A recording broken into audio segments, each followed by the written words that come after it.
আসসালামু আলাইকুম। আমি খুব গর্বিত আমাদের বাংলাদেশ কনসাল জেনারেল মুজাম্মেল সাহেব এই নিউ ইয়র্কের প্রবাসী থেকে এত সম্মান এতভাবে করে ওনার যে সার্ভিসটা আমরা খুবই আনন্দিত। আমি চাই আমাদের বাংলাদেশের কৃতি সন্তান হিসেবে আমরা চাই ওনাকে সবসময় আমেরিকাতে নিউ ইয়র্কে সবসময় পারমানেন্টভাবে কনসিডার থাকে।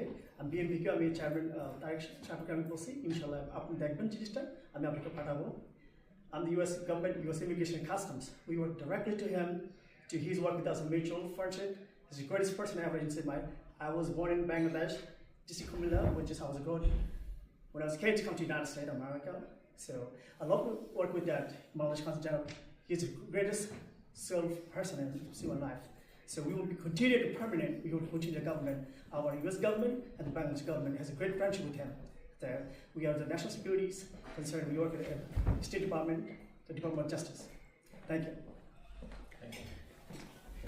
Hands, one question. Video, so video.